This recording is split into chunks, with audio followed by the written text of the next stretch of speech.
Welcome to Simply by Grace, a podcast of Grace Life Ministries with founder and director Dr. Charlie Bing. This podcast and other helpful resources can be found at our website, gracelife.org. Now, here's Dr. Bing. You're going to hear an exciting story today, I think, one that's interesting, not a typical story because the way I look at it, it's more of a journey, not just a spiritual journey, but actually a geographical journey, because our guest has lived in many places and came to know the Lord in the United States, I believe, but we'll hear the story from him. And many of you know who I'm talking about if I mention his name, Dr. Arnold Fructenbaum, who's the founder and director Ariel Ministries, which is largely directed to Jewish issues and Jewish evangelism. And I've appreciated his work through the years and listening to him at conferences and reading his books and commentaries.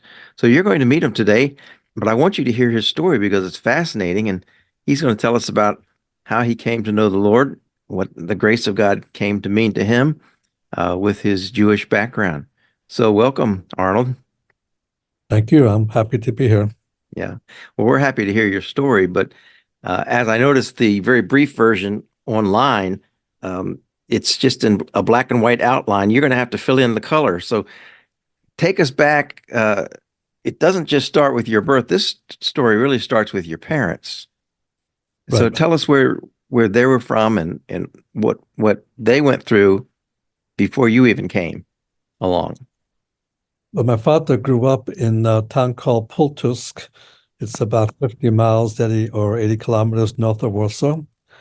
And the town of Pultusk had a large Jewish community. I was told even there were more Jews there than Gentiles were there. Hmm. And there was a very strong Hasidic element there, the ultra-Orthodox, and he was raised just that way. Technically, he was raised by his grandfather because his father died when he was just 3 years old, and so the family adopted that son. But he was raised by his grandfather, but they didn't call him that. They called him father, like his others, and all of his siblings were aunts and uncles actually, and he was older than some of his uncles, but that's where he grew up, in a very strict religious environment. But as he chose to go on a profession of photography, and was training to be a photographer. And when he finally got of age and left home, that's when he cut off his peyot, the side curls of his hair, and dressed like an average person, no longer of an Orthodox Hasidic Jew. And that's when the Nazis invaded Poland. Now, just to be clear, did he cut off the side curls to get it to work, or it wasn't a religious rejection? He wasn't rejecting the section, but he wanted to line himself more like mainline Orthodoxy, but not ultra-Orthodox. I see. Okay, go ahead then. I'm sorry. The same black clothes all the time. You can dress like any other Jew dressed, so you had mainline Orthodoxy, but you had a large segment of ultra-Orthodoxy, and that's what he was part of, his grandfather, and so on. But that's when he finally moved away from it. But when the Germans invaded Poland, he already knew something about the Hitler criteria, so he fled into Russia. He crossed illegally, so he got arrested, and he identified himself to be Jewish, but they accused him of being a Nazi spy, of all things. That's odd. They shipped him out to a work camp in Siberia, where he languished for 2 years. And then what changed is the German invasion of Russia. So the Russian government was in need of the Polish government's support, and the Polish government was now exiled in England. And so they told the Russians they'll provide political support using England and so on, but they have to release all Polish citizens from their prisons. So my father got released for that reason. He didn't go back to Europe because the Nazis were invading there, so he stayed in Siberia well away from the war, and just made a profession through his photography. My mother was raised in a section called the German Republic of the USSR, which was inaugurated by the wife of a Tsar a couple of centuries earlier. And because the Russians were not doing well in agriculture and the Germans were doing very well in agriculture, she got many of the Germans to move into this section of Russia and became known as an autonomous republic. The language was German and things of that nature. But I had a synagogue, had a Jewish community, and my mother grew up in more of an atheistic environment, the opposite of my father was raised in. So but when the Germans invaded that area, the Stalin dissolved the autonomous republic, German Republic, because he was afraid they'll join the Germans, but they had no direct contact with Germany at all for their lives. And they shipped all the Germans out into Siberia, which included my mother. And so she was shipped out, and she just turned adulthood. She needed passport type pictures. She heard about my father, and so she went and got a picture taken. And that's the kind of joke I tell now and then. I developed a photographer. You developed from a photographer. She got a picture taken, and I developed. That's a good one. She was studying. So the first 3 years of my life was in Siberia. And when the war finally ended and Germans were defeated, and Poland became a communist country. So anybody with Polish citizens had the freedom to just go back to Poland. It was communist. And so we moved. I was never there before, but they moved back. And then, and after about 9 months came the Jewish Passover. And the Catholic Church spread a rumor they often spread before, because there was a 3-year-old Roman Catholic boy that somehow disappeared. And they accused us of kidnapping him to make matzah, to make unleavened bread. We had to have the blood of a Christian, according to the story. And so they spread that lie all over Poland. Can you back up a little bit? Because that was a lot of facts and names there. They accused, was it your parents? A 3-year-old Catholic boy disappeared. A Catholic boy disappeared. And they accused the Jews in general, not particularly my parents. Okay. Accused the Jews in general of kidnapping him and using him and performing a ritual murder, taking it to make Passover bread. As a result, in my community and other communities, that's when Polish mosques were formed with the help of black robe priests. With the help of the Polish police, they began to raid the Jewish sectors, and many Jews got killed in Jesus' name. That was my first basic introduction to that situation. So when all of that finally ended, they finally found the boy doing after the riot, and so a lot of Jews got killed for nothing. But then what was then called the Palestinian Underground, the run Palestinian makes the run in any indication today, but the word Palestinian then was Jewish, not Arab, the way it is today. Is that right? And so the Palestinian underground, which I would call the Israeli underground, but there was no Israel yet, and they worked out a scheme with the Polish border guards, and to let the Jews to cross freely, and what they paid for it was American cigarettes, because American cigarettes were highly valued to what Polish and Russian cigarettes were valued at. And so as a result of those cartons of Camel cigarettes, we got to order to no man's land between Poland and Czechoslovakia. So I tell people, smoking may be bad for your health, but it was good for mine. It's good for you. That's another good one. Camel cigarettes. That's the worst one. They don't have filters on them. And that was the day I did have to walk a mile for a camel. Yeah, they did. We'll go halfway around the world.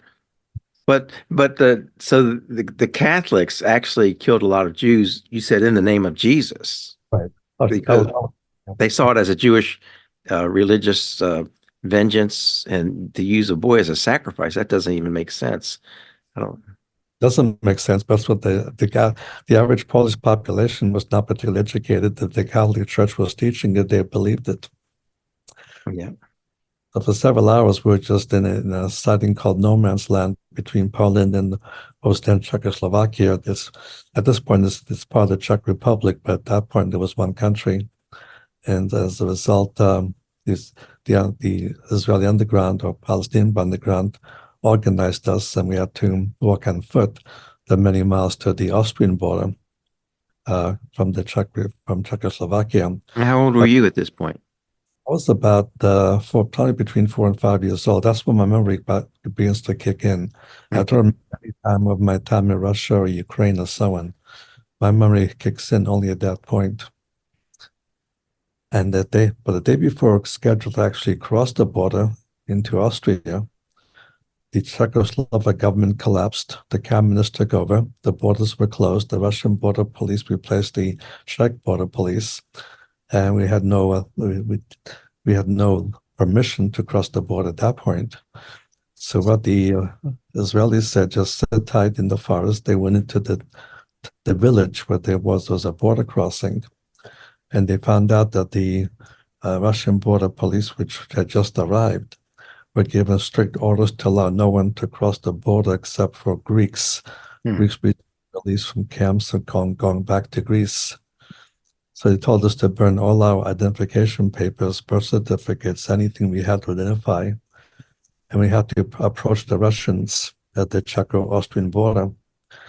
Not one of us was a Greek. Not one of us could speak a word of Greek, but neither could the Russians. So because of huge, we all got across. There was some error at the end. One of the Israelis was killed, but everybody else made it across safely. And so we crossed into Austria. There, the American MPs took over and transferred us to the American zone of West Germany at that point. And we lived for the next 5 years in displaced persons camps. Displaced persons camps in West Germany? In the West Germany was divided into the French zone, the British zone, the American zone. We fortunately got into the American zone. And so they moved us from one camp to another. We finally got the immigration papers and we were able to load it on old ships that took 10 days to cross back to New York. That's what we took. And 10 days later, we arrived in New York City. And that was our entry into America. And Ellis Island? By Ellis Island, yep. If you visit Ellis Island, they have in the walls all these names. You see my father's name, my mother's name, my name, and the name of one brother and one sister. They're both born in. Today you can go there and see that. It's still in there. Wow, how about that? You see it, but some friends of mine went in there and they took pictures of those names on the wall, and it's still there. Well, that's interesting. That gives me a reason to go actually be there. I wanted to float by it someday, but not land. But that gives me a good reason to land and look you up. If I believe it's all, from what I've been told, alphabetical orders, you should be able to find Fructenbaum real easy. And that was five of us that came in. My parents, myself, one brother and one sister. They were born. Late 1940s? No, he got in 1951. 1951. Okay. And my father went into working for a photography studio. He eventually went into his own business. So we mostly lived in a very strong called Brownsville section. Brownsville in Brooklyn. It was in Brooklyn, and it was very, very Jewish. It was slowly changing to a black neighborhood, but it was primarily a Jewish neighborhood when I lived there. And then from there, and it was there that finally contact was made. What I should mention in between that in those 5 years in Germany, there was a Lutheran minister working on behalf of what was then called the American Border Missions to the Jews. Today's this Chosen People Ministry, same organization. He was initially given stocks of clothing to give out to Jewish refugees. So he made contact with us and there, and then he made several visits to my parents. I was not involved in discussions, but when he learned that we had applied for immigration status to the USA, he happened to have a magazine published by the ministry called The Chosen People. And he didn't give my mother the whole magazine. She never knew what it was about. Hmm. Cover off, and on the bottom of the cover was the New York headquarters address. So we finally settled in Brooklyn, in the Jewish neighborhood in Brownsville, on Blake Avenue. Then she went to visit, and unfortunately, by a quirk, she spoke 4 different languages at that point, only still learning English. Hmm. So, but she wasn't as fluent in it yet. So nobody could speak her other 4 languages. But so they took her name and address on the 3x5 card and conveyed to her. We contacted sometime later, and sometime later it turned out to be 6 years later. 6 years later. It was not a good follow-up program. Follow-up program But when lacked they a opened little up, bit. then they opened up a new branch just about a mile from where we're living in the Brownsville section of Brooklyn, which was a very Jewish section. So she took a subway ride, and she was invited to attend the meeting. So she went, I went, and so on. And what I found, my father taught me a lot of Bible. By Bible, I mean the Old Testament. That there was nothing like a New Testament in our scriptures. So through that, it was conveyed through that situation. And my mother and parents talked to him a lot. I was involved in conversation, but they never became believers. My mother just thought it may be a Jewish group that will help immigrant Jews coming into America, which is what we were. And that's how Arnold, contact was made. yeah, you said they never became believers. Is that at that point, or did they ever become believers later? That was an opportunity to come to faith because he explained the gospel to them, but they just befriended each other and so on. But neither of my parents ever became believers, nor Hmm. any of my siblings at this stage or any stage. But what happened was we went to the Brooklyn meeting, and the person addressing us started talking about Jesus, which was what I was expecting from what they told me. But what really threw me is they kept using the Hebrew Bible to do it with. It wasn't supposed to be in my Bible. Hmm. And we're using my Bible to talk about this God, Yeshua, Jesus, and so on. So I got upset in that first meeting night. But then the person who first invited us because see what was happening. So she happened to have a New Testament with one of those that were published with all the Old Testament prophecies about the Messiah. But it was a New Testament, and she challenged me to read for myself and see if he didn't do what the Messiah was supposed to do.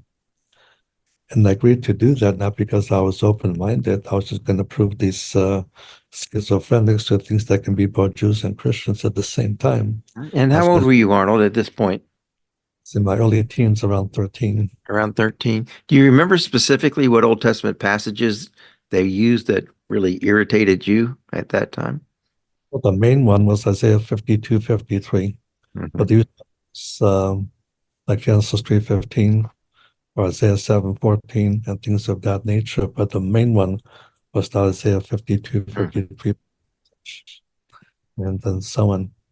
So I went home, and what I thought I would read, what I actually ended up being reading, was quite shocking. The very first verse I opened up to is Matthew 1:1. This is the generation of Jesus, the Messiah, the son of Abraham and the son of David. Well, that didn't sound Jewish. That sounded very Jewish. Hmm. And the Jewish nature intrigued me, so I kept on reading. And eventually, after reading a lot, I decided, well, if he was not the Messiah, there probably may not be one. But I decided to go back the second time, and this time wasn't upset anymore. And I sat down with the same person, and we went from the Old Testament prophecy to the New Testament fulfillment. It was that evening on 6th Avenue in Brooklyn, where the ministry was conducting a branch, is how I came to faith. Mm. And became a schizophrenic myself. And because I was now claiming to be both a Jew and a Christian. So that's how it began. Okay, so you were about 13 years old. You became a Christian. Right. And From a, was that just by conversing one-on-one with this person at a meeting right and at the your own meeting, Bible study? went to the public meeting, but at the end of the meeting it was one-on-one, and that's when I came to faith. Mm-hmm. Okay. So that upset my parents, but after 1 year we moved from Brooklyn to where I put the story. We left Brooklyn, immigrated to America, and settled in California. But there I was, and we began going to my high school, my last year of junior high and then high school. And there was an LA branch of what was of the ministry, and by their old name. And I went to their meetings and grew up quite a bit. And then at the end of my high school career, my father was so angry, he expelled me from home and asked me to leave California because his whole livelihood was based upon his photography with synagogues and bar mitzvahs and Jewish weddings. Mm. That's how able to fund his. And while in Brooklyn, we had a brother born. In California, three more sisters were born, so we had 7 kids. Mm. But the last 3 kids were born after I was expelled, so I didn't see them for a long time. And So when you make it sound like it was almost a financial decision to expel you because he might lose business with his Jewish clients. But certainly, did he get into religious arguments with you? in the early days, we finally quit trying, and he just asked me to leave the house for sure, which I had no choice. But really asked me to leave California because I was afraid if I was doing this kind of messianic work, and it got wind, and Fructenbaum is not a common name, and then he might lose his ability to continue making a living. I see. All of his business, photography, was with the Jewish community. Hmm. Did you have anywhere to go? Where did you end up going? Well, I began going back to New York City where my Messianic fellowship was going.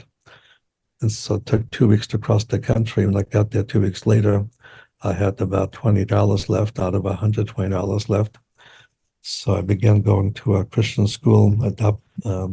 Initially, it was in South Jersey, and there was didn't know what the covenant theology was, but that's the kind of school. It was a pre-mill covenant school, Mm. and I thought it had been raised dispensationally by the ministry. Mm. So nobody tell there was something odd. But my final year was transferred to Cedarville College. It's Cedarville University now, but back Yeah. then was Cedarville College. Fine school, yeah. And then started dispensational school. So that's where I did my last year. Hmm. Did my training there. And then you went on to Dallas Theological Seminary, didn't you? Not right away. I applied and was accepted, but there was a special program for the Hebrew University, which was a 14-month program. And so I decided to try that program first. So I delayed going to Dallas by 1 year. And went to Hebrew University. Was a 14-month program. It was the year when the Six-Day War broke out. And that's when I was there doing those events. I lived in Jerusalem, only 4 blocks from the Jordanian border. Mm. I cut to. So that was my world in that 14-month program. Then when I finished there, then I went to Dallas Seminary, began my 4 years there. I see. So you were living in Jerusalem during the Six-Day War. That must have been quite an experience. Oh, it was. It was. Uh, I'm sure you. I'm sure the you're war. understating that. Yeah, it was a phenomenal situation with all the winning the war in 6 days. It was not like we anticipated. We thought much longer war, but we were able to fill in all of the bags with sandbags to fill in under windows and so on. And we were quite protected. And the Judean army began shelling us, but were able to break through the Israeli defense. And Israel broke through their defenses. And after only 3 days of fighting, Jerusalem was captured. One more day of fighting, Sinai got taken, and then the 5th to 6th was the Golan Heights. Mm. So did you, in your group that you were with, go from like being afraid and despairing to within days rejoicing and celebrating?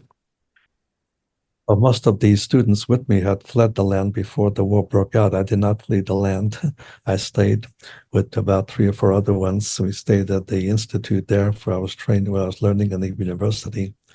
So, I just stayed put and learned a lot. I couldn't fight, but they put me in charge of a shelter, and the building I was living in had a very large fortified basement in preparation of war. And so that's 73 people from our neighborhood all flocked into there. And I was in charge of caring for them for the first 3 days of the war, because for Jerusalem, the war ended after 3 days. Mm-hmm. And I would go out to the military lines. They would give me all these boxes of bread and so on that I would bring down to the basement so that the refugees will have something to eat. So I was put in charge of that section. My Hebrew became rather fluent by then because it was the end of my year in Israel. And my relatives didn't speak English, and I didn't speak Hebrew when I first came. So altogether, Hebrew in school, and also my correlation with my relatives. And so by the time I left Israel, I was very fluent in Hebrew. So that was looked pretty good on your application to Dallas Seminary that you could speak Hebrew and had just come from the 6-Day War. Yeah, it was helpful. But accepted me the previous year, I just had to reapply, and that didn't take too long because they already had my old application that was already approved. And I think we both got our THM for your degree there, Dallas. What professors had the greatest influence on you? The strongest influence was Charles Ryrie. He was my favorite teacher. After that, there was Johnson and Pentecost. Mm-hmm. But the one who influenced me most was Ryrie. That's great. So when I wrote my book, The Footsteps of Messiah, I dedicated the book to him. Mm-hmm. Oh, that's great. That's great. So after your THM, where did your journey go? My wife, I got married between my first and second year at seminary. So when we finished the seminary, we decided to move to go to Israel. We were able to go there for 2 years. And during that time, we lived right in Jerusalem, and living in the United Jerusalem because it was after the 6-Day War. And so I got very much involved in the Messianic congregation and evangelism and things of that nature. But after 2 years, they called me in and were expelling me because of my activities. Mm. So after two good years. So you were just too visible, too. Right. Well, it's a congregation that was well known by the enemies, so to speak, and so on. So I was able to work with them for those 2 years, and it was a great period of time of my life. How did you find? Yeah, go ahead. I usually came back every year leading. My major in Hebrew University was historical geography, which is how history affects the geography and geography affects the history. So I was able to conduct special tours, but my tours were not the average tourist tours, which are about 10 days to 2 weeks. These were all 5-week tours that covered the whole country from Mount Hermon to the north to the top south and so on. So each year I would lead these 5-week long study tours, which I was doing until recently. I would have liked to have been on one of those. So how did you find the openness of the Jewish people when you were there working in the church, to your Christian message? I wasn't working for a church. I was just working on my own. Okay. As a member of a Messianic congregation. And the word church does not communicate well in a you were with a Hasidic Jewish congregation. No. I wouldn't be allowed to. It was a Messianic Jewish congregation. Messianic Jewish. Okay. Don't use the term church, because too much of Jewish history, the Jews were persecuted, what I call the 3 C's: the church, Christ, and the cross. So somebody used other terms, thus immediately set up a block. And conversation-wise, Israelis love to converse, but it's very hard for them to cross the line to believe. But we saw some here and there Jewish people coming to faith. As far as conversing, they loved it. But the Hasids by were only 2 or 3 blocks away, didn't like it. So they influenced the government to have my wife and I expelled. Hmm. Okay. So back to America you went. I came back to America and I came back and staffed with what is now CPM. But Chosen the, People the Ministries. right, it wasn't that yet. That came much Yeah. later. But Okay. they It got was American Board of Missions to the Jews, which then became Chosen People Ministries. I used CPM, but only as a guideline. But it's not. It became CPM much later when the new leadership came to the fore. But used to do a lot of discipleship, which was I was benefit of being discipled a lot by the staff. But some of the philosophy began changing, like this evangelism only. It, not too much discipleship. I was not comfortable with that. So eventually, I left and worked for 2 years with a group called the Christian Jew Foundation in San Antonio, Texas. Hmm. Eventually, 2 years later, I started REL Ministries that began back in 1975 and slowly developed into a full school in upstate New York that we run every summer. We now have branches altogether in about 13 different countries. Okay, All so you're over. in 13 countries. I was going to ask you about that. And there is a school in New York? It's called the REL School of Messianic Jewish Studies. It's not in New York City, but New York State, way up 40 miles south of the borderland between Lake Placid and Lake Champlain. Hmm. We had slowly developed a 1 week, 2 week. At this point, it's an 8.5 week school from first Saturday in July to the end of Labor Day weekend. Hmm. And we run that school. We slowly try and develop into a year-round school. So we'll see how that's going. But before COVID hit, we were having people come from 15 different countries. And then COVID hit, and 1 year we weren't allowed to have anything. And the following year, we're allowed to have it only limited to 10 students and 20 workers. But Hmm. this last summer, back to the pre-COVID period, but because so much of internationals had to have a visa, and the visa was not being granted. So we have, instead of 15 or 16 countries, we had only 5 countries represented. Okay. Well, yeah, we could mention a little bit more about what your ministry is doing, but I I want to back up just a little bit because I'm curious about your conversion with your background as a strict Jewish background. I imagine you knew the law very well. I imagine you were trained to follow many aspects of the law. Um, and the message of grace and the gospel of grace, was it a very emotional thing to admit that the law could not save you and to understand that God's grace was absolutely free? That realization, did that happen all at once? Was it difficult to deal with that thought? Between the time they first gave me a New Testament, to the time I finished reading it and came back, that was the most difficult period of my life about coming to faith. But when I sat down with the same individual who first gave me the New Testament, it became much clearer to me. The gospel is a simple gospel. The act of grace was grace. I didn't have to earn anything and so on. And when I became make a decision, came to faith, that's the way it happened. And I've never challenged it or doubted thereafter. That's great. As someone, and I see some of this maybe reflected in the book of Galatians, as people who followed the law, and the law was something that told them what to do. And all of a sudden to discover grace, it seems like that would cause quite a struggle. So now we're free. How do we live? And of course, the answer is to walk in the Spirit. But I mean, did you have that kind of struggle that, okay, so what am I supposed to do? Well, it's not true today with CPM, but back then everybody was solidly dispensational. They understood how to divide the scriptures and so on. And these are things we need to do by grace, but these things are not going to save us. Yeah. And it's saved by grace through faith apart from works.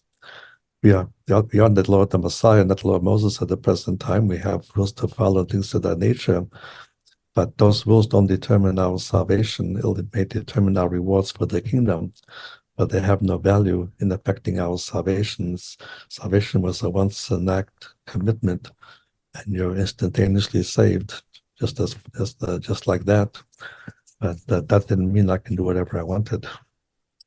Amen. And your doctrinal statement at Ariel Ministries is crystal clear on salvation by grace alone, through faith alone, in Christ alone. And I really appreciate that.